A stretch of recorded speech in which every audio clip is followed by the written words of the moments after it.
జై శ్రీరామ్. ఓ నమో భగవతే వాసుదేవాయ. ఈరోజు కార్తీక పురాణం 18వ రోజు కథ. ప్రతి మనుజుడు ఈ శరీరమే సుస్థిరమని నన్ను జ్ఞానశూన్యుడగుచున్నాడు.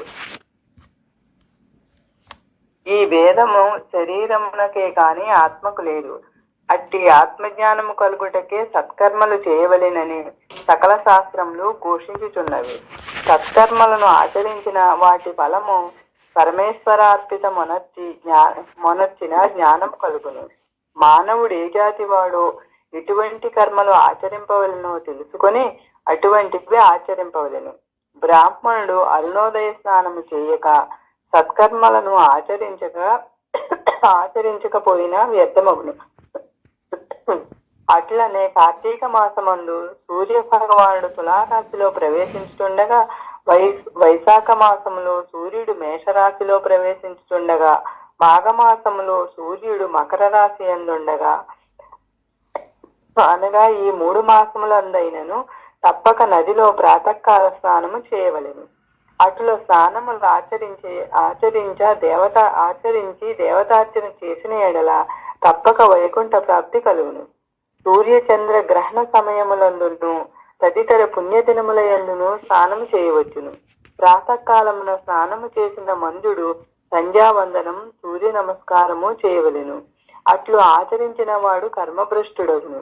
కార్తీక మాసమందు అరుణోదయ స్నానం ఆచరించిన వారికి చతుర్విధ పురుషార్థములు సిద్ధించును.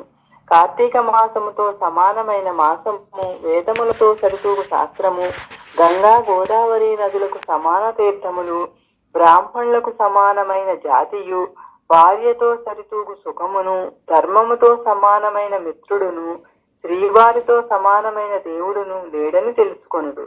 కార్తీక మాసమందు విద్యుక్త ధర్మముగా స్నానాదులు ఆచరించిన వాడు 1,000,000 యాగములు చేసిన ఫలమును పొంది వైకుంఠమునకు పోవుదురు అని అంగీరసుడు చెప్పగా విని మరలా ధనలోభుడిట్లా ప్రశ్నించెను. ఓ మునిశ్రేష్ఠ, చాతుర్మాస్య వ్రతమని చెప్పితిరే, ఏ కారణం చేత దానిని ఆచరించవలెను? ఇది వరకు ఎవరైనా ఈ వ్రతమును ఆచరించి ఉన్నారా? ఆ వ్రతము యొక్క ఫలితమేమి? విధానమెట్టిది? సవిస్తరంగా విశదీకరింపుడని కోరెను. అందులకు అంగీరసుడిట్లు చెప్పెను. ఓయి వినుము. చాతుర్మాస వ్రతం అనగా శ్రీ మహావిష్ణువు మహాలక్ష్మితో ఆషాఢ శుద్ధ ఏకాదశి దినమున పాల సముద్రమున శేషుని పాన్పుపై శయనించి కార్తీక శుద్ధ ఏకాదశి నాడు నిద్ర నుండి లేచును. ఆ 4 మాసములకే చాతుర్మాసములని పేరు. అనగా ఆషాఢ శుద్ధ ఏకాదశి శయన ఏకాదశి అనియు, కార్తీక శుద్ధ ఏకాదశి ఉత్తాన ఏకాదశి అనియు వ్రతమునకు చాతుర్మాస వ్రతం అని పేరు. ఈ 4 మాసములలో శ్రీహరి ప్రీతి కొరకు స్నాన దాన జప తపాది సత్కార్యాలు చేసిన పూర్ణ ఫలము కలుగును. ఈ సంగతి శ్రీ మహావిష్ణువు వలన తెలుసుకొంటిని కాన ఆ సంగతులు మీకు తెలియజేయుచున్నాను.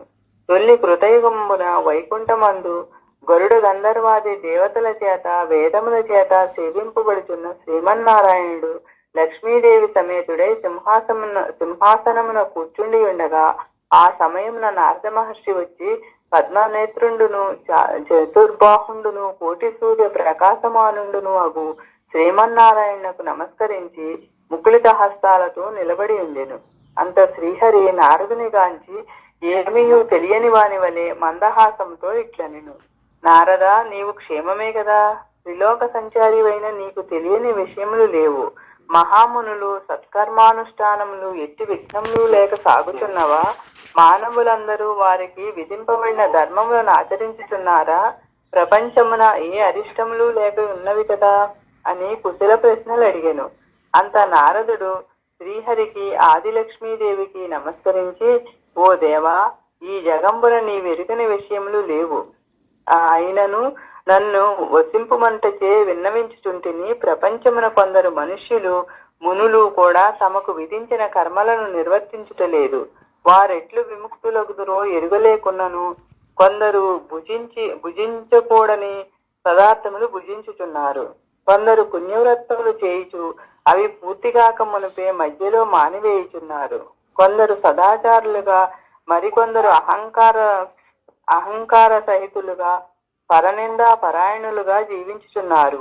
అట్టి వారిని సత్కృపతో పుణ్యాత్ములను అనర్చి రక్షింపుమని నారదుడు ప్రార్థించెను. జగన్నాటక సూత్రధారుడైన శ్రీమన్నారాయణుడు కలవరపడి లక్ష్మీదేవితో గరుడ గంధర్వాది దేవతలతో వేల కొలది మహర్షులున్న భూలోకానికి వచ్చి మొసలి బ్రాహ్మణ రూపంతో ఒంటరిగా తిరుగుచుండెను. ప్రపంచమంతను తను మాయాలోకమున వీక్షించి రక్షించుచున్న దామోదరుడు వారి వారి భక్తి శ్రద్ధలను పరీక్షించుచుండెను. పుణ్యక్షేత్రములు, పుణ్యనదులు, పుణ్యాశ్రమములు తిరుగుచుండెను. ఆ విధముగా తిరుగుచున్న భగవంతుని గాంచి కొందరు ముసలివాడని ఎగతాళి చేయుచుండిరి. కొందరు ఈ ముసలివానితో మనకేమి పని అని ఊరకుండిరి. కొందరు గర్విష్ఠులైరి, మరికొందరు కామార్తులై శ్రీహరిని కన్నెత్తి అయినను చూడకుండిరి. వీరందరికి నీ భక్తవత్సలుడగు శ్రీహరిని గాంచి వీరినెట్లు తరింపజేతునా అని ఆలోచించుచు ముసలి బ్రాహ్మణ రూపమును విడిచి శంఖచక్ర గదా పద్మ కౌస్తుభ వనమాలాది అలంకారయుక్తుడై నిజరూపమును ధరించి లక్ష్మీదేవి తోడను భక్తుల తోడను మునిజన ప్రీతికరమగు నైమిసారణ్యమునకు వెడినెను. ఆ వనమందు తపస్సు చేసుకొనుచున్న మునిపుంగవులు స్వయముగా తమ ఆశ్రమములో పరిధించిన సచ్చిదానంద స్వరూపుడగు శ్రీమన్నారాయణ్ణి దర్శించి భక్తి శ్రద్ధలతో ప్రణమిల్లి అంజలి ఘటించి ఆదిదైవమగు శ్రీ లక్ష్మీనారాయణులనిట్లు స్తోత్రము గాంచిరి.